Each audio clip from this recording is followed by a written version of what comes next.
మా ప్రాథమికోన్నత పాఠశాలలో సీనియర్ ఉన్నాడు కదండీ! వాడికి ఒక వింత ప్రాబ్లమ్ ఉండేదండి. వాడికి ఒక వింత ప్రాబ్లమ్ ఉండేది. మామూలుగా పక్కన కూర్చొని మాట్లాడితే ఆ! ఆ! ఆ! అనేవాడు వినిపించేది కాదు. పక్కన కూర్చొని మాట్లాడితే వినిపించేది కాదు. ఆ! అదే క్లాస్ రూమ్‌లో కూర్చొని గోల గోలగా ఉన్నప్పుడు మాట్లాడితే చక్కగా వినేవాడు. చుట్టుపక్కలంతా గోల గోలగా ఉంటే క్లాస్ రూమ్‌లో చక్కగా వినేవాడు. ఏం చెప్పినా వినిపించేది. మెల్లగా మాట్లాడినా వినిపించేది. మరి ఎదురుగుండా ఒక్కడినే కూర్చొని మాట్లాడితే మాత్రం ఆ! ఆ! ఆ! అనేవాడు వినిపించేది కాదు. ఏంట్రా వీడికి చెవుడు ఇదో రకమైన చెవుడే. క్లాస్ రూమ్‌లో అంత గోల మధ్యన అంతా పిల్లలు గోల గోల చేస్తున్నప్పుడు మెల్లిగా మాట్లాడినా వాడు బ్రహ్మాండంగా వినేసేవాడు. బ్రహ్మాండంగా వినేసేవాడు. గోల గోల మధ్యన ఏం ఏం చెప్పినా వినిపించేసేది వాడికి.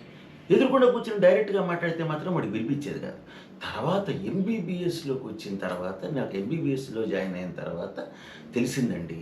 అదొక జబ్బని, దాన్ని పారాక్యూసిస్ వెల్లిసి అంటారని, ఓటోస్క్లెరోసిస్ అని ఈఎన్‌టీ ప్రాబ్లమ్‌లో వస్తుందట అది. అది విషయం. అది విషయం.